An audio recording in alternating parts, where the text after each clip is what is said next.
As attention becomes more stable, people often realize something unexpected. Focus does not remove difficulty, but it makes difficulty meaningful. Problems do not disappear. Work does not become effortless. What changes is the relationship with challenge. Instead of feeling like resistance, difficulty begins to feel like engagement.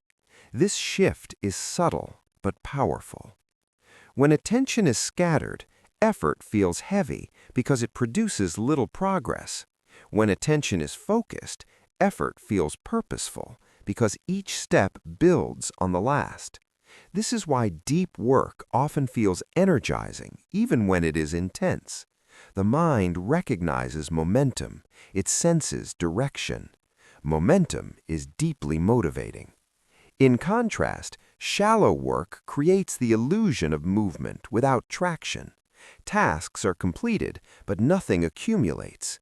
The mind stays busy, but progress remains unclear. Over time, this difference affects confidence. People who work deeply trust their ability to handle complexity. They have evidence. They've seen themselves stay with hard problems and come out the other side. This trust changes how they approach new challenges. They are less intimidated by difficulty because they associate it with growth. Difficulty becomes a signal, not a threat. This is one reason deep focus is so closely tied to mastery. Mastery does not come from avoiding hard things. It comes from engaging with them repeatedly, deliberately, and without distraction. As this engagement becomes habitual, attention strengthens further. The mind becomes less reactive. It no longer jumps at every stimulus. It learns to stay. Staying is the skill. Staying with a thought. Staying with a problem. Staying with uncertainty long enough for clarity to emerge. In a world optimized for instant response, this ability is rare, and rarity creates value. As more people struggle to concentrate, those who can focus deeply gain a disproportionate advantage. They do not need to work faster. They work with more substance. Their ideas carry more weight. Their solutions are more robust. Their output lasts longer. This advantage compounds quietly. It does not announce itself. It reveals itself over time. This is why deep focus often goes unnoticed at first. It does not create constant visible activity. It creates results. And results have a way of becoming visible eventually. Another important realization emerges here. Focus is not about control. It is about alignment. Trying to force concentration through sheer willpower usually fails. Willpower is limited. It exhausts quickly.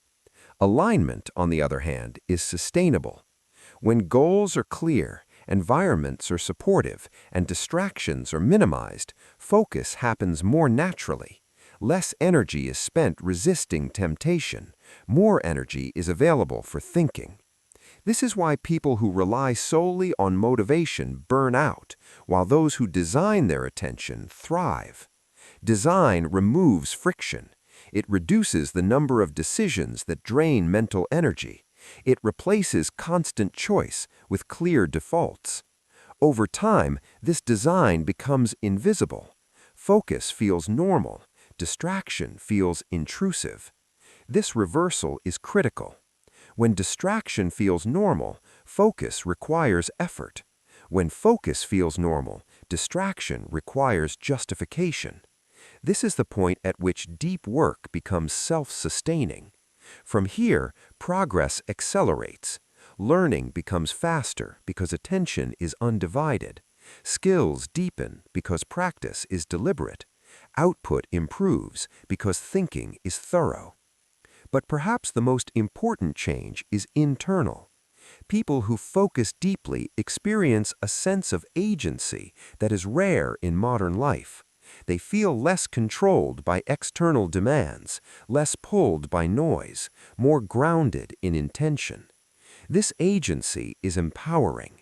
It restores the feeling that time is something to invest, not something that is constantly taken. And this feeling changes everything. Work becomes something you shape, not something that happens to you. Effort becomes a choice. Attention becomes a tool rather than a liability. This is the quiet power of depth. Not loud, not dramatic, but transformative. And now, as this first long exploration draws toward its natural close, one truth stands out clearly. The ability to focus deeply is not a personality trait, a luxury, or a preference. It is a skill that can be trained, protected, and strengthened. In a world full of noise, that skill is worth more than ever. Distracted days feel short and empty. Hours disappear without memory. At the end of the day, it is difficult to say what was actually accomplished.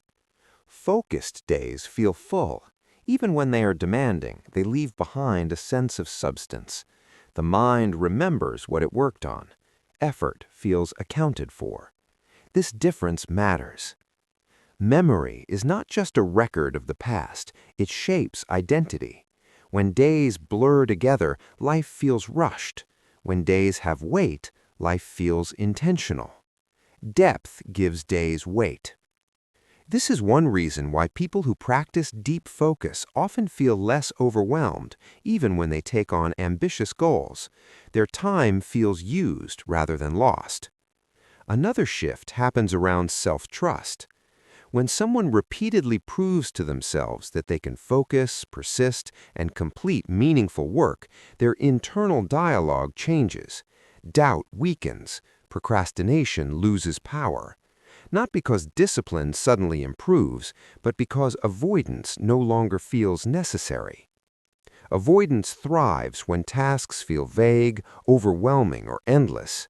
Focus clarifies boundaries. It turns large challenges into sequences of deliberate effort. Once the mind trusts that progress will happen through attention, it stops resisting the work itself. This trust is built slowly, but it is durable. It also changes how people respond to pressure. Instead of panicking, they narrow their focus. Instead of scattering effort, they concentrate it.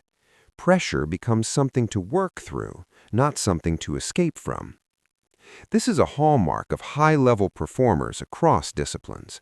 They are not immune to stress. They are skilled at directing attention under stress. That skill is trained in quiet moments of focus, not in crisis. Another important realization emerges here. Deep focus is not rigid, it is flexible. It adapts to different kinds of work, different seasons of life, different energy levels. What stays constant is the respect for attention. Some days allow for long, uninterrupted stretches. Others do not. Depth adjusts, but it does not disappear. This flexibility prevents perfectionism. It keeps focus from becoming another source of pressure. Depth is not about ideal conditions, it is about intentional conditions. Even short periods of focused effort matter. Even imperfect focus compounds over time. This is why consistency matters more than intensity. 10 minutes of real focus every day builds more capacity than occasional bursts followed by long stretches of distraction. The mind responds to what is practiced, not what is planned.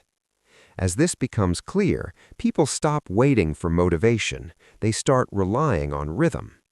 Rhythm removes negotiation. It turns focus into a habit rather than a decision. And habits, once established, protect themselves. This is when attention truly shifts from fragile to resilient. Distractions still exist, but they have less power. Interruptions still happen, but they no longer define the day. The mind knows where it is going. This clarity creates momentum, and momentum creates confidence. Confidence allows people to aim higher. They take on projects that once felt intimidating. They invest in skills that take time to develop. They commit to work that requires patience, because they now trust their ability to stay with it. This is the deeper promise of deep focus, not just better productivity, not just better work, but a better relationship with effort itself. Effort stops feeling like something to avoid, it becomes something to use. This reframes ambition. Success is no longer about speed or visibility, it becomes about depth and durability. What can you build that lasts?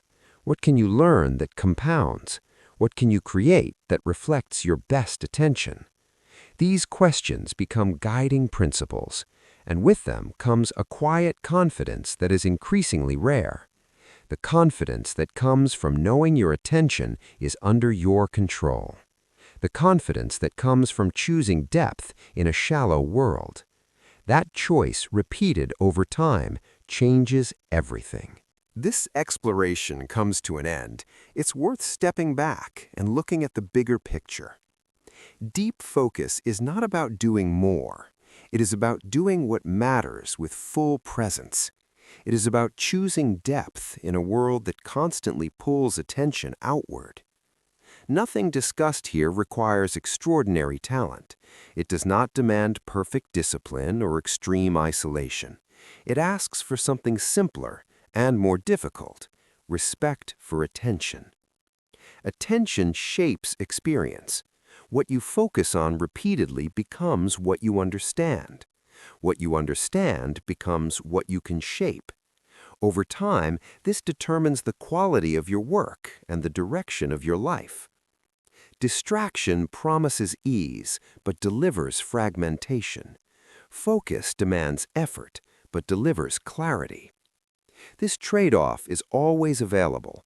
Every day presents it again and again, often quietly, often unnoticed. The difference is not made in dramatic moments, but in small choices, whether to stay with a thought, whether to resist an impulse, whether to protect a block of time. These choices compound. When attention is scattered, life feels rushed. When attention is deliberate, life feels grounded. The same hours pass, but they leave behind very different results. Deep focus does not eliminate uncertainty. It teaches you how to face it. It does not remove difficulty. It gives difficulty meaning. And perhaps most importantly, it restores agency. In a world designed to capture attention, choosing where it goes is an act of independence. It is a way of reclaiming control, not by escaping reality, but by engaging with it fully. The ability to focus deeply is becoming rare. That rarity makes it valuable. But its true worth goes beyond productivity or success. It allows you to build, to learn, and to think at the level you are capable of. It allows your effort to reflect your intention. And that, more than anything else, is what makes work meaningful.